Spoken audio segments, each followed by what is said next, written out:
Hello students, welcome to Byju's classes. In this session, we'll be seeing Nepal earthquake. Nepal earthquake is in news from the last 2 weeks, and you all are aware that for UPSC exam, this will be the most important question. Given that particular situation where you need to prepare this particular topic, what are the sources that we usually go through? That is usually the newspapers. Traditionally, most of the students, they follow Hindu or Indian Express, and few may be reading other magazines as well. But what is the information that you're usually getting from the newspapers? Is it enough for you to go through? There are a hell lot of material available on Nepal earthquake. Are we going to get the questions from the newspapers directly? Or is UPSC focusing on different areas altogether? This is the biggest question which most of the UPSC aspirants fail to understand. They do their studies irrespective of the current events that are happening around them. Let me just give you a small example. Last year, there was Cyclone Hudhud, and we all knew that there will be a question on Cyclone Hudhud. What did UPSC ask? UPSC should have asked Cyclone Hudhud either in geography paper about the cyclones and in disaster management paper. The question was asked in geography paper where they asked why the cyclone intensity is more in those which are formed in the Bay of Bengal or in the Gulf of Mexico or in the South China Sea. So the explanation or the question came in UPSC geography paper because of the current events which was there in the news due to Cyclone Hudhud. So in your preparation now, when you're talking about Nepal earthquake, you should not stick only to geography and also to disaster management alone. Your preparation should actually aim to link to all the syllabus that is present. If it is a cyclone or an earthquake which would have occurred within India, within the framework of the Indian territory, then I'm sure the question would have been only from geography and disaster management. But Nepal, being another country, there comes some other factors. That is, one, you might expect a question in international relations where you're actually seeing Nepal and its two important neighbors competing for its space. And Nepal being your land border, having land border with India, it is important for us to analyze the internal security challenges due to the Nepal earthquake that has happened. And then we have seen, along with India, China, there is influx of material coming from across the world, United Nations and other stuff. Is there any politics or hidden agenda in these aid? We shouldn't have read the politics of aid if the UPSC had not mentioned this in its ethics paper. So, in this Nepal earthquake topic, I'm going to run briefly through the geographical aspects, why earthquakes happen and how it happened in Nepal, what are the reasons behind it, and then I'll move forward to understand the disaster management, especially about the Nepal earthquake. So we are going to focus what measures should be taken in earthquake scenario, and we are going to go and see another major disaster framework, a recent agreement in Sendai. And then we are going to see the international relations and the internal security aspects as well. So let's start with Nepal earthquake. To begin with, let me give you some expected questions, that is, in which areas you should expect. First thing, you should divide the Nepal earthquake into two. One is Nepal, issues related with Nepal, and the another one is with issues related with earthquake. So in your notes that you're maintaining on geography, what you should actually focus is, during your revision, you should actually aim at covering earthquakes, where geography, earthquakes, you should go through plate tectonics, and also reasons for earthquakes. And different waves. Next, you should go for third paper where you should see disaster management, disaster and disaster management.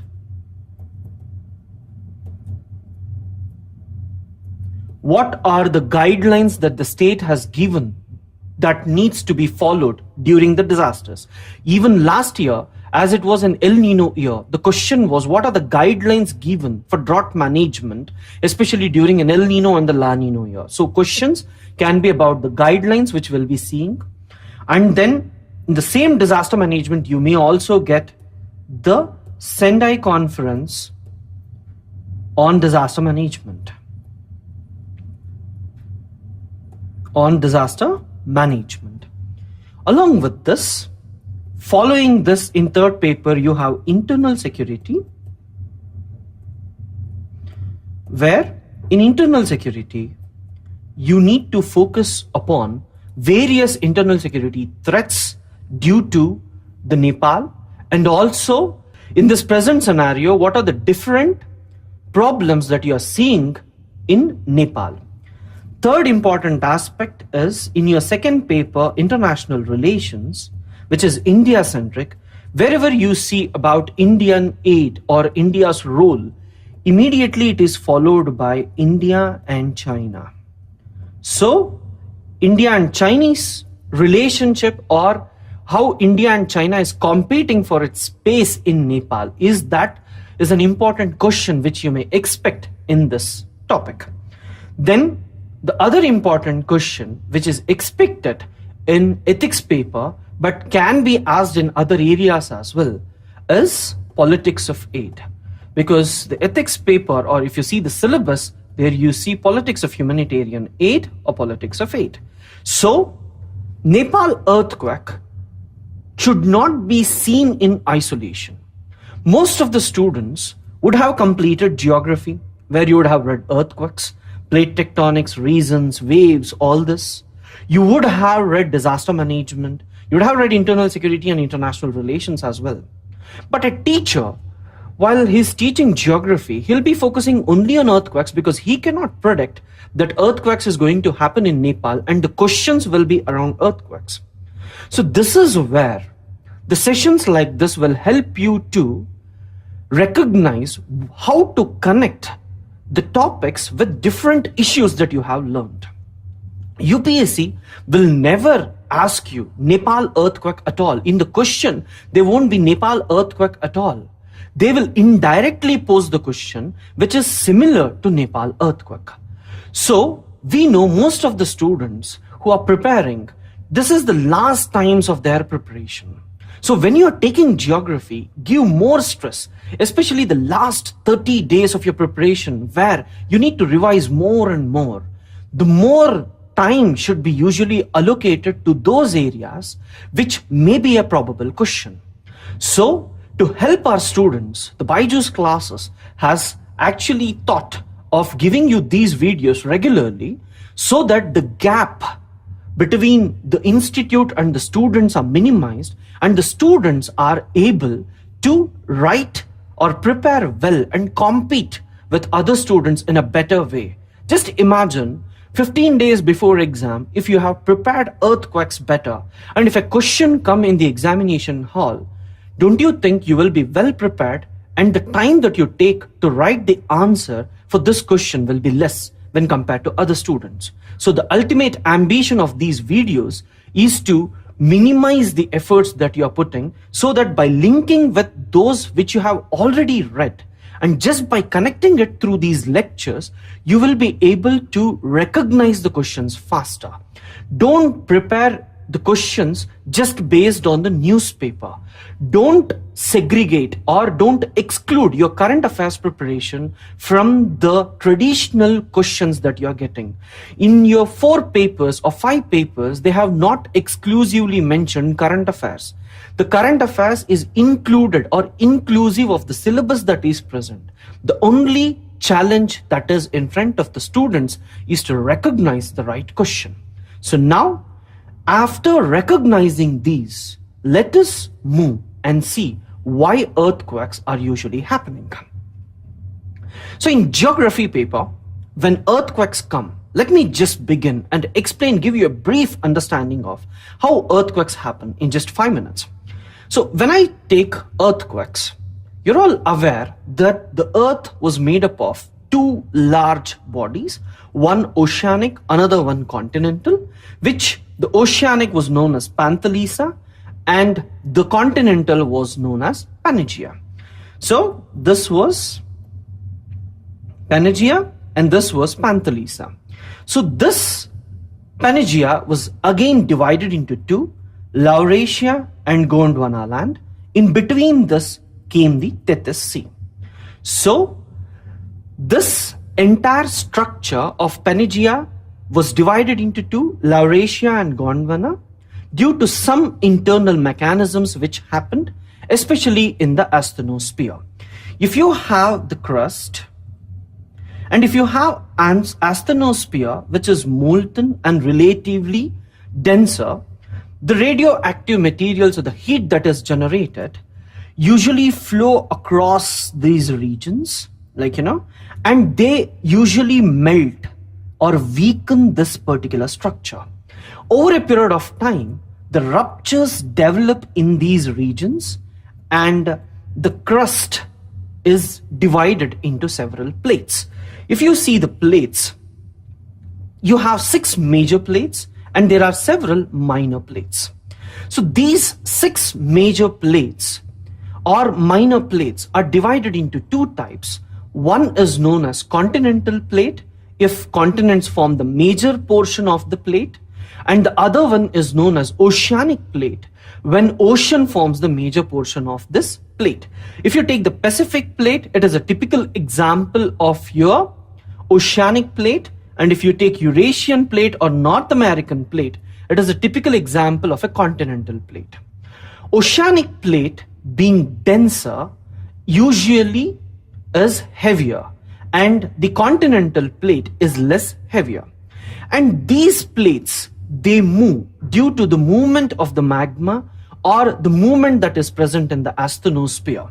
And this is as per the explanations of few geologists, and few geologists, they don't take this as the effective argument, and they say that the reason for these movements are not yet clear. But anyways, one observation that the geologists have made in common is that these plates are constantly moving. The plate movements usually take place in 3 different formats. First, if you see, the plates may, if you take the case, the plates may move towards each other. This is known as convergent plate, or the plates may move away from each other, which is known as divergent plate, or the plates, if they are already closer, may actually move across. That is, they may transform, they may slide. So there are 3 types of movements. One is convergent, another one is divergent, or the third one is the transform movement. Now, if you see this first picture, this is transform. The second picture is divergent, and the third picture is convergent. Usually, there are 3 types of convergence that we usually see. Divergent, whenever the plates move away, then the molten magma which is present may come up and fill the place. And whenever they converge, whenever there is a possibility of converging, then 3 types of converging is usually seen, where first type is ocean plate and ocean plate convergence. The second is ocean plate and continental plate convergence, or continental and continental plate convergence. So three types of convergence: ocean-ocean, ocean-continent, and continent-continent. When I take ocean-continent, first let me take ocean-continent convergence. I have told you oceanic plates are much denser than the continental plate. So the ocean plates usually submerge. That is, they go below the continental plate. If you have the oceanic plate and the continental plate, the oceanic plate submerges below the continental plate. So the portion which is subducted or which goes below the other continental plate is known as subducting plate. The portion which is going below is known as the subducting plate. So whenever the subduction happens, you see here, you just saw this plate is standing and you have the subduction happening. Wherever the subduction happens, there you usually see trenches formed. That is, you usually see trenches forming wherever subduction happens. And if I just take like this is a trench, and the material which is actually present here, they will be forced to come closer and they will be forming into mountains. So the plates, when they come closer, they either form trenches first, and then first they form trenches. Along with trenches, you usually observe mountain structures coming up. So these two together are the common phenomena which are present when the plates converge. That is, you see trenches and also you see mountains. Ocean continental convergence, plate convergence, is usually seen in the North American and the South American portion, where the Pacific Ocean plate actually submerges below the continental plates of North American and South American. So you usually see trenches across, and also you see mountains which are present in the North and South America. This was the question. Why do you see mountains on the corners of the continents? Like, edges of the continents. For those kind of questions, you should answer this. Then the second important thing is ocean-ocean convergence. Ocean-ocean convergence, or ocean plate and ocean plate convergence, whenever it happens, it is very difficult for you to say which one is heavier. Usually the larger plate will be heavier and they go below the smaller plate. So again, you see trenches and few mountains which are present. Usually you see near Philippines and all, which is a typical example of these convergences as well. The third important aspect, which is important from Nepal earthquake point of view, is continent and continent convergence. When you have two different continents which usually converge, before converging, it should be actually separated by an oceanic plate. If you see this particular figure where you have Laurasia, that is Eurasian plate, you have Eurasia and you have India-Australian plate, right? In between these two, you have the Tethys Sea. So the Indo-Australian plate was moving above and the Eurasian plate was moving below. So due to this, what happened? The Tethys Sea, which was present in the beginning, got submerged. So if you see Himalayas, you have two types. One is Trans-Himalayas, another one is the Himalayas. Trans-Himalayas are usually formed due to the folding of the Tethys Sea. So Trans-Himalayas were formed due to ocean plate and the continental plate convergence. Now, what has happened after the Eurasian plate and the Indo-Australian plate coming closer? If you see here, you have Eurasian plate and the Indo-Australian plate coming closer. Indo-Australian plate, being heavier, has submerged below the Eurasian plate. So this is Eurasian plate, Indo-Australian plate is submerging, and the submergence is going to such an extent that every year you see 5 centimeters movement of the Indo-Australian plate below the crust. So this is leading whenever the crust actually submerges. What happens? The portion which is subducted is undergoing enormous pressure, and due to the high temperature which is present, as we go below, you have more temperature. So the temperature which is present usually melts this particular portion. Whenever the melting happens in this particular area, this liquefies, it becomes liquid, and as it is less denser, this portion is less denser when compared to the other areas which is there, this pushes above. The liquid moves above and it pushes the continent further. So if there are any mountains that are there, it pushes the mountains further. So as the Indo-Australian plate is submerging below, and the layer which is subducting is liquefying, and it is putting enormous pressure on the Himalayas that are already there. If you take this Himalayas, it is already there and it is pushing above. That's why the Himalayas is still growing.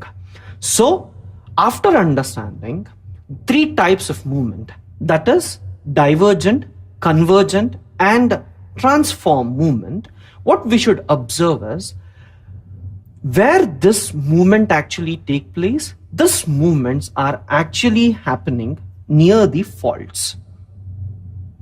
Wherever there is ruptures, the ruptures are called as faults, and whenever the 2 crusts or the plates they move, whenever the 2 plates they move in any direction, even if it is moving away, the molten magma which comes usually creates some sort of pressure. There are some violent volcanoes. When it erupts, it is associated with earthquakes.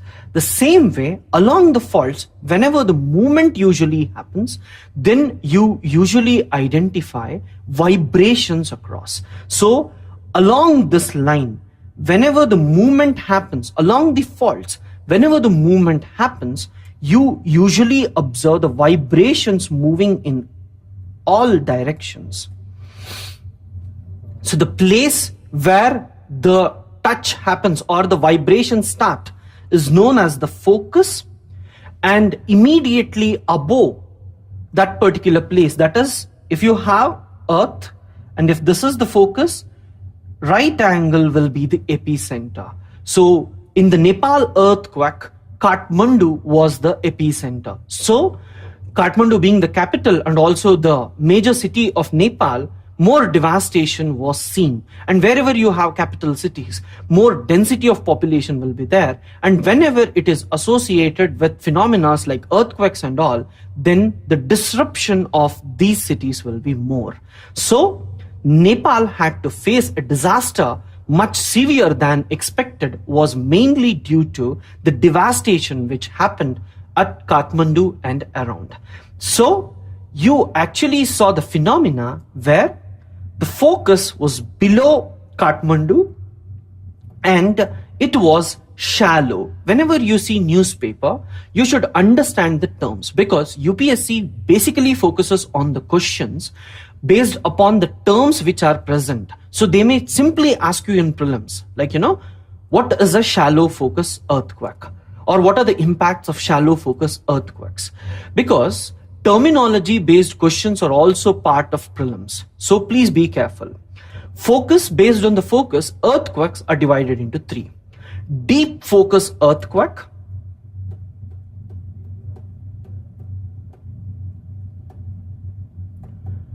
deep focus earthquake, where the focus is basically on, or the depth is usually 300 kilometers.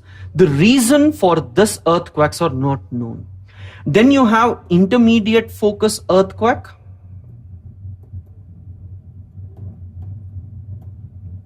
where the depth is usually about 50 to 55 kilometers. Then shallow focus. Below this, if you usually see, then you usually call it as shallow focus. That is, greater than 300, you usually call it deep focus. Between 50 to 300, you call it intermediate. And before that, if it happens, you call it as shallow focus. Nepal, the earthquake that you saw was shallow focus earthquake because you saw that the plates movement at 15 kilometers down. As shallower the focus, more is the devastation, because the impact, if it is closer to the earth's surface, then the impact will be severe. And especially when you have earthquakes which are of Richter scale 7 and above, usually you see that the devastation is more. 7 Richter scale associated with shallow focus. In your answers, you should write why the Nepal earthquake was more devastating. The reason was earthquake Richter was 7 and above, and also it was shallow focus. Whenever these two combine, devastation will be huge. So the numbers that you're seeing, 4,000 and still increasing, is actually the significance of this. Whenever the plates touch, or the vibrations that actually goes from the focal point, are usually in 3 types of waves. First wave is known as P wave. The second wave is known as the S wave. So in P wave, if you see, usually it is compressions and rarefactions. If you have a body part, you have compressions where the lines are closer, and then you have rarefactions. Typical example, you have a spring. At few portions, you have very closer, but in few portions, you have more.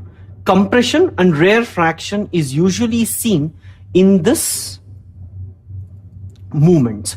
So usually what happens, whenever in these kinds of movements, if you have a particle, the movement will be somewhat above, it goes here, and again it comes below, above, below. So usually at this particular portion, what happens, this particular ball will move above and again come down. So it is like jumping, but the particle will come back. It will not move much. But in the second type, where you are seeing this kind of movement, secondary waves are slower than the primary waves. First primary waves come. So as the first waves are these, you call it primary waves. These waves come later, so you call it secondary waves. These are usually in wave directions, and the particles which are present in this usually rotate. They actually go in the or move in the right angles. Usually it is seen that whenever you have a circular particles or something, the particles actually move in this direction. So in P waves, the particle moves in this way, and in S waves, it moves in this way. So 2 directions that you usually see, if the earthquake waves are coming, first it will be in this way, and then it will be like this. Once these 2 waves, P waves and S waves, actually travel within the earth crust, once it comes out of the crust, that is on the surface, it is known as surface waves, Rayleigh waves, Lau waves, many names are given. Usually what happens, the P waves and the S waves usually converge to form L waves. So any particle which is usually present on the surface, it first undergoes movement upward and downward, and then it actually moves in these directions. So just imagine you're standing, due to an earthquake, the vibration first starts like this, and again it starts like this. So first like this and this like this. So if it is just in one direction, it may be you may see that if the structures are well constructed, then you don't see much damage. You usually see some ruptures here and there. But the second, along with this, if these two are happening together, then usually you see that the buildings collapse. So the biggest threat due to the earthquakes is the collapse of the buildings, usually because the structures which are above collapse due to the movement of the L waves. So any building codes that you usually develop for earthquakes should be able to co-opt or adapt to L waves. So it should be able to move in this direction and also in this direction and stand stiff. Until and unless the buildings are made of such standards, it is very difficult for you to cope up with earthquake disasters. So till now, what all we just saw 3 different types of boundaries, and we saw how these are converging, diverging, and transforming. And wherever the vibrations happen, the waves come out, the focus and the epicenter. If it is shallow, the disaster is more. And we saw the 3 types of waves: P waves, S waves, and L waves. L waves are the most devastating because it is a combination of P waves and S waves. And as the particle moves both upwards and also sideways, there is a high possibility that the buildings collapse. So now in Nepal, what happened? Nepal is actually staying just below the epicenter, that is where the plates actually touched. So Nepal, the movement of the Indo-Australian plate and the Eurasian plate, the converging, had created lot of pressure. Just see, when 2 plates, when you go against each other, the pressure will be built. So at some point of time, this pressure needs to be relieved. It was believed that most of the geologists are telling that the trenches which were formed, the trenches, there were some trenches which were 700 years old. They have not moved from last 700 years at all. So they were panic. The geologists were of the opinion that definitely there is going to be an earthquake soon. So they had also warned the Nepalese authorities that as the trench has not moved, as the plates or the pressure that is built from over 700 years has not moved, you would see an earthquake. And now, after this earthquake, people are saying, the geologists are saying that the 7.8 magnitude earthquake is not enough. They are going to be followed by much more vigorous earthquakes because the pressure that has been developed over the years, has not come out yet. So you will be seeing another major earthquake either in a year, or you are feeling some tremors. You may see another major earthquake now, or over a period of time, that is within a decade, they assume that there is going to be another major earthquake. So from geography point of view, earthquakes, plate tectonics, and also the primary, secondary L waves and the devastation is important. Once we saw the devastation, let's move into disaster management. Whenever I begin with disaster management, maps are crucial. Whenever you see maps, link it with both prelims and mains. The reason is map-based questions in prelims are increasing, and for your conceptual clarity, for the questions like why Philippines are formed, for those things, you should be aware that until and unless you understand these plates, where they are formed, where the plate tectonics and all move, you will not understand, or you will not be in a position to answer it better. Now coming to the disaster management, first let us see where these earthquake zones are. First thing in disaster management is identifying the vulnerability and risk assessment. In the vulnerability concept, that I should see who are the people, if there is an earthquake, who are the people who are going to be most affected. For that, first I should do a thematic representation where in the maps I should identify the areas where I'm going to see major earthquakes. So if I see the ring of fire across the Pacific, the Pacific plate movement and all, and you have the Eurasian plate, the Indo-Australian plate, which also passes through your Andaman and Nicobar and all. These areas are prone to more number of earthquakes in the world.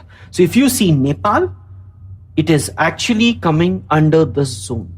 In India, if you take, the black color usually represents very high risk zone. The earthquake vulnerable areas are divided into 5 zones. Zone 5 is the most vulnerable. Zone 1 is the least vulnerable. Zone 5 is usually those areas where the convergence of the plates are more. In India, if you take, it is actually present across the Trans-Himalayas and also in the Arakan-Yuma region, in the Andaman and Nicobar Islands, and near the Gujarat. So high risk zone is present, that is zone 5 is present in the Himalayas, Gujarat and Andaman and Nicobar. After this area, so even Nepal is usually present in this region.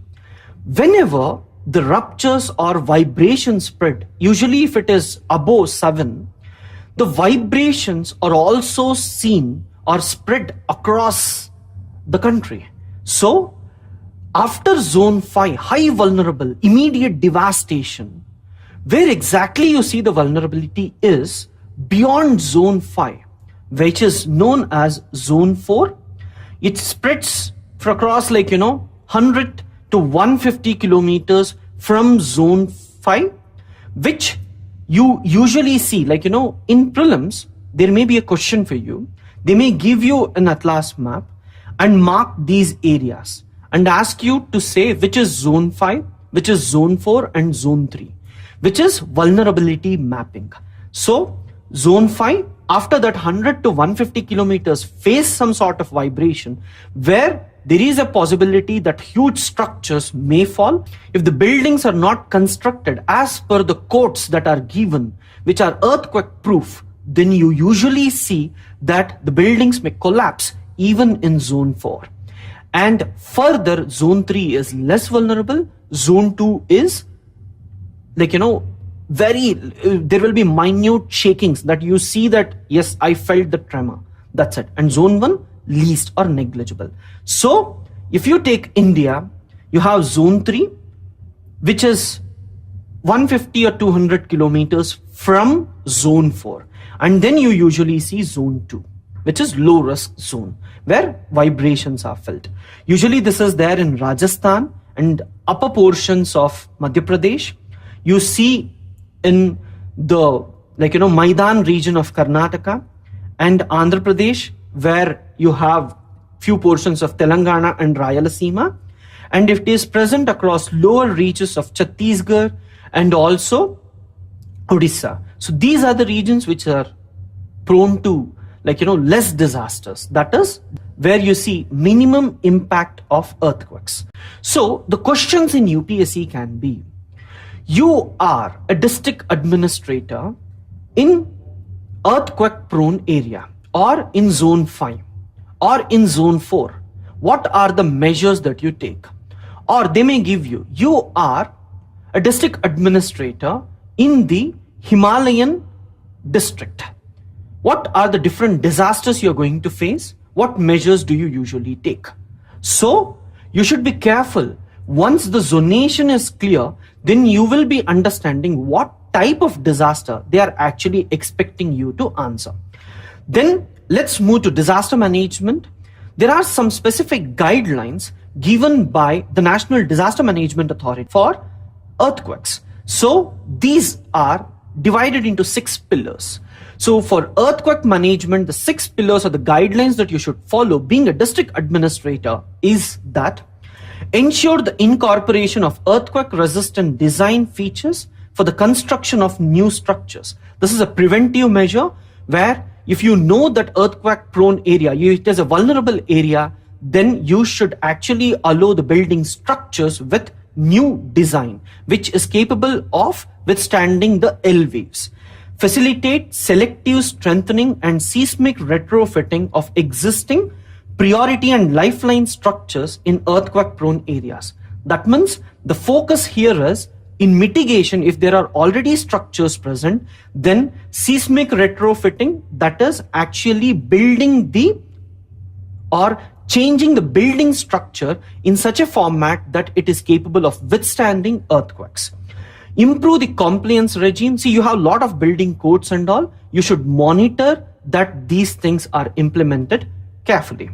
Improve the awareness and preparedness of all stakeholders, preventive mitigation, and then capacity building. Compliance should be taken care. Then you are looking at awareness and preparedness of all the stakeholders, where you're talking about capacity building, people, community awareness should be raised. That is what they should do. Do's and don'ts are important. Introduce appropriate capacity development interventions for effective earthquake management, such as education, training, R&D, and documentation of the people who are involved in the rescue mechanisms. Strengthen the emergency response capability in earthquake-prone areas. So immediately when the earthquake is there, you should have the agencies to go and act quickly. Friends, remember, UPSC will never ask you what should be done during an earthquake. It is much above it. It is not the community awareness, being a common man, what you should know, being a public administrator, what you should do during an earthquake will be the question. If the question is specifically upon what are the suggestions or guidelines given by NDMA, then for earthquake, these are the 6. If you can write this, I'm sure you're going to get more marks because this is the specific guidelines given by the NDMA. Next, as I was telling you, internationally, there were 3 important conferences on disaster management. Given the Nepal earthquake, in the same year, we had the Sendai conference, which happened in Japan. The first was in 1994 Yokohama, second in Hyogo. First was from 1994 to 2005. Next, 2005 to 2015. Now the Sendai framework is from 2015 to 2030. So UPSC may skip the entire Nepal earthquake topic itself. And they may ask you, or the focus may shift to Sendai framework, because this has come handy during the Nepal earthquake as well. So let us see what were the major outcomes. The question may be direct. What is the major outcome of the Sendai framework? For that, the answer should be, the framework has given 7 global targets. They are substantial reduction in global disaster mortality. That is, you should reduce the number of people who are vulnerable and who are prone to risk of the disasters and reduce their death. Substantial reduction in numbers of affected people. In those areas who are killed, who are affected, you should take care. And then a reduction in economic losses in relation to global GDP. Whenever disasters usually happen, if it is a major economic player like Japan and all, it would have significant impact on the world GDP. So care should be taken there.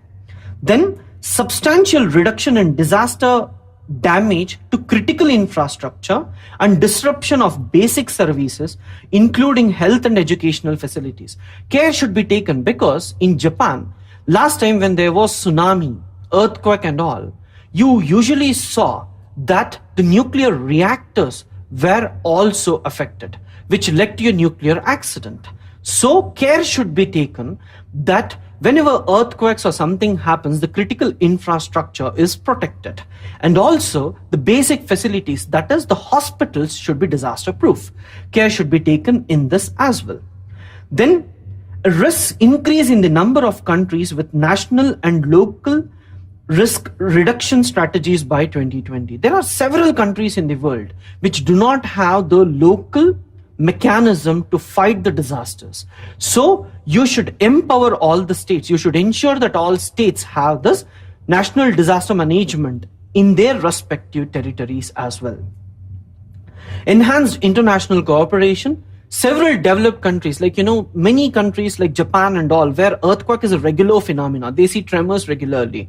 So those countries are very well prepared to face this. So technology and also awareness, the education, everything has to be transferred from the disaster prone countries or which are capable of handling the disaster to other countries as well.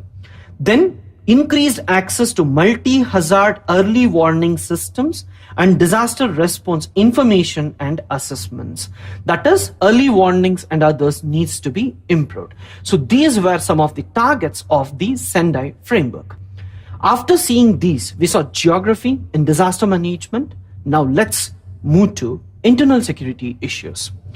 I wouldn't have focused or asked you to see internal security if it was a country which was not sharing land border with India. Being an important neighbor, one of the major problems that you see is Nepal, if you take,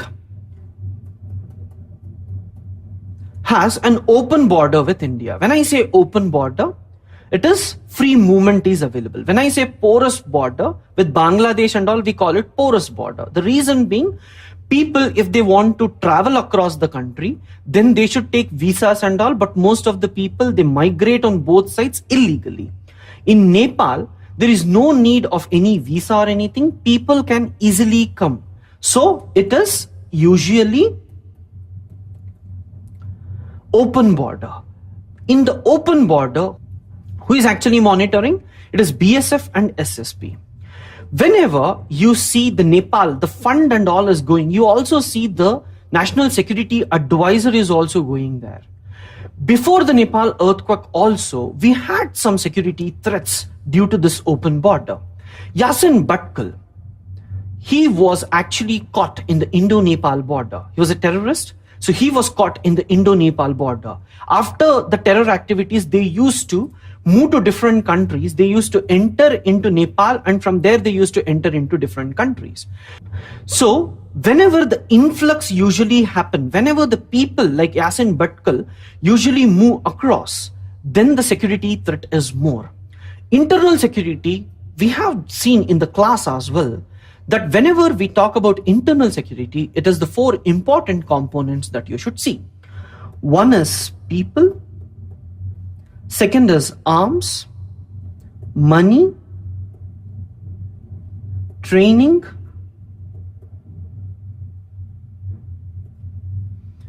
these four forms the major contribution for any internal security threat to provocate and come. That is, for the traditional security threat, you can cut that. So these four are important for any traditional security threat to exist. So we should be careful, because in Nepal, several other countries are coming. You don't know who are these people. Pakistan is sending, China is sending, Myanmar is sending, Southeast Asian countries, most of the people are sending their goods there. You don't know who these people are. So these people may be misusing the situation. Nepal is struggling, but the state should be cautious enough to avoid any such threat. Because if you see that if there are some influx of Pakistani terrorists or someone by spoiling the situation, and if they enter into India, then the entire aid that India is giving to Nepal will be seen negatively by most of us, because we are giving aid and Nepal is used to create terrorist activities in India. So to avoid such scenarios, the state has to be cautious. So what India is doing is trying to prevent the movement of suspicious people who take advantage of the situation, the movement of arms, money, and also Nepal forming the ground space for training later. So care should be taken to avoid people, arms, money, and training. So to do this effectively, the best way is border management, where the border management has to be accompanied with, not just India alone cannot guard the entire border. There should be integrated checkposts where both states work together to prevent any such problem. This is one. The second internal security threat, this is traditional security threat that I was talking, where I was talking or focusing upon people, arms, money, and training. The second important aspect which you should focus is on human trafficking.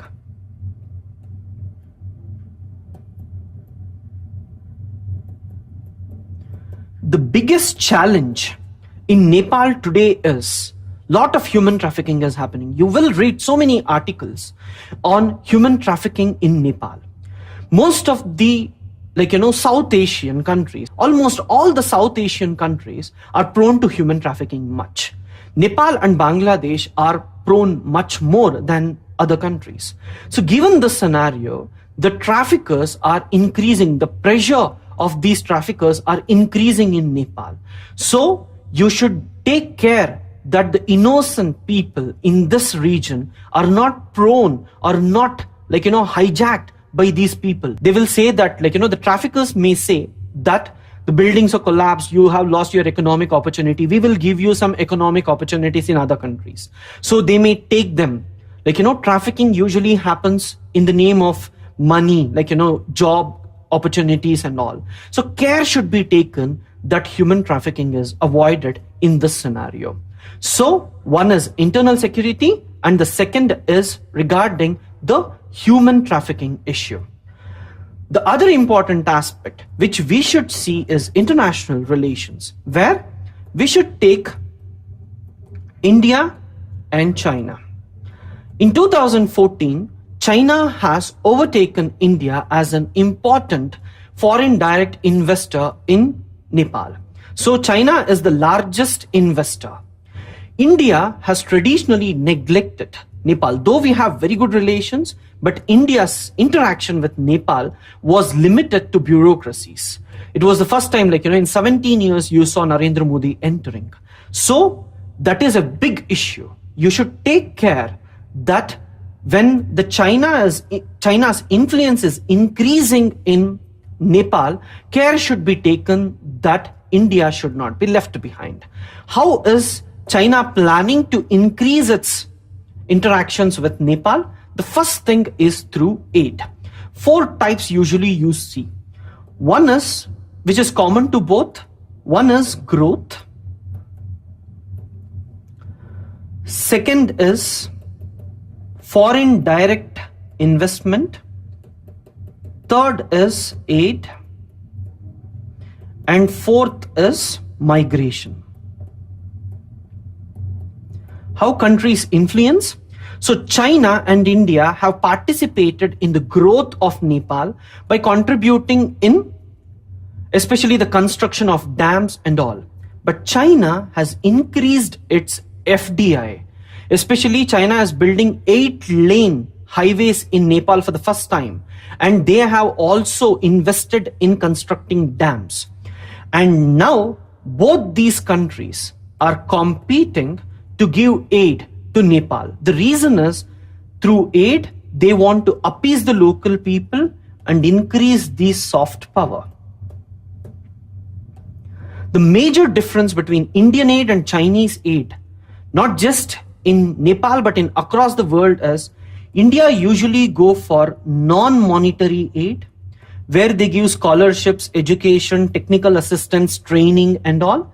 China usually goes for both monetary and non-monetary.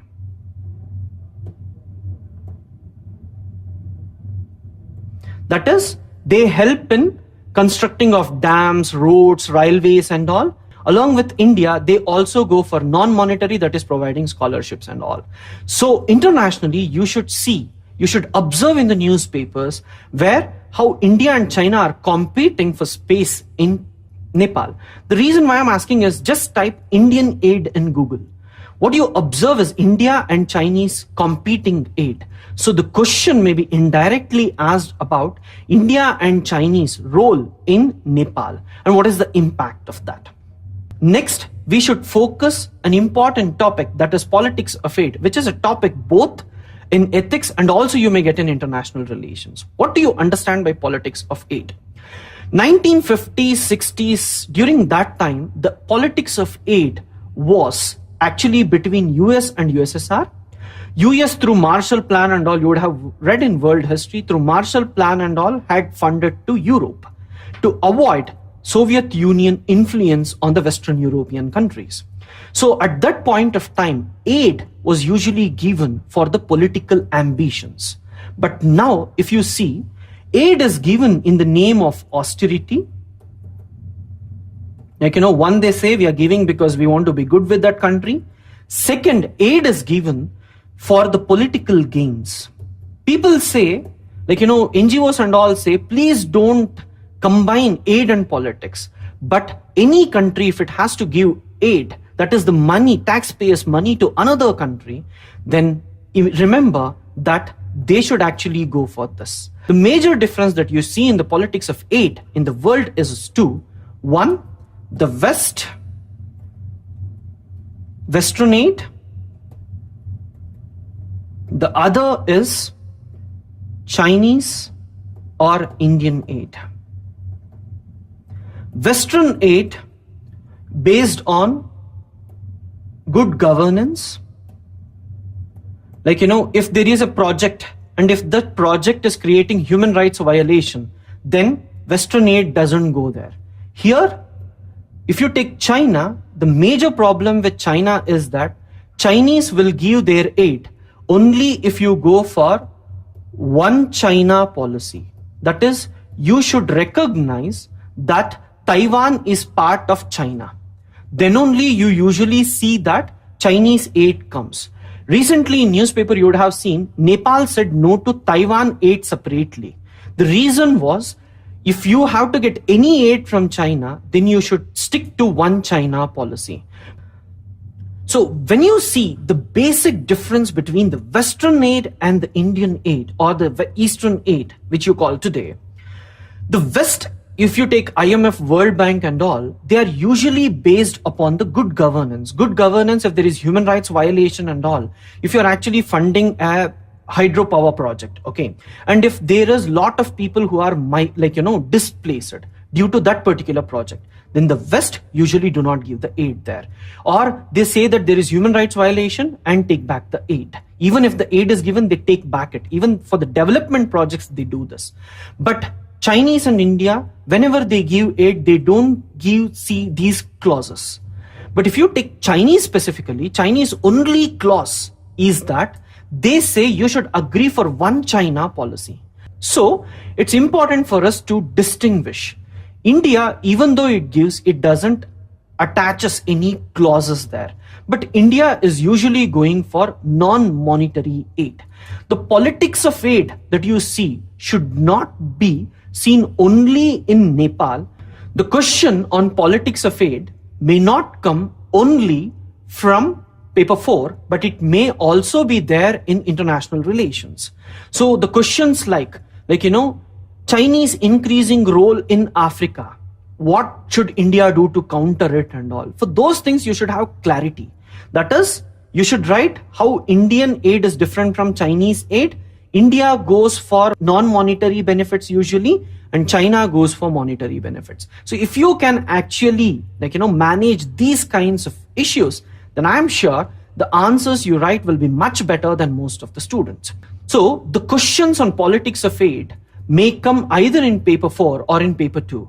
So please be prepared to answer any kind of questions. So if the question is also on how is BRICS Bank or BRICS funding different from Asian Development Bank, or if you're talking about the World Bank, typical example, World Bank versus BRICS Bank.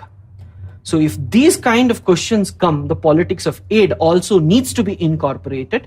Even if you're talking about United Nations aid, United Nations do not have any funding of it. It is actually given by the member countries, and most of the funding usually come from the United States and the Western European countries. So United Nations aid, if it has to be given, then it has to be passed through the UN Security Council and the General Assembly, where even this is based upon the politics. So if one is closer to one particular country, more aid is given. If it is less closer, then the aid varies. So the politics of aid issue, I have just briefed the politics of aid. So if there is a question on politics of aid, you should actually cover all these areas.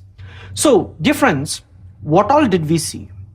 We saw geography, we saw disaster management and internal security, and then international relations, and also in ethics, we saw politics of aid.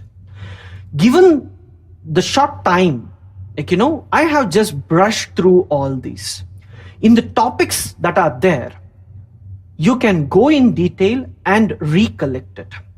Whenever you do your preparation, you're making notes and all, please ensure that earthquake related and these topics related, whenever you come across, focus more, and before prelims, you should make a separate chart before mains, what all you should see.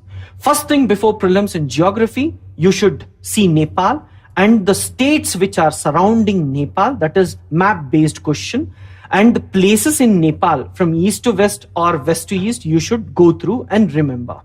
Rivers which flow, that is major tributaries of Ganga which flow, may be a potential question.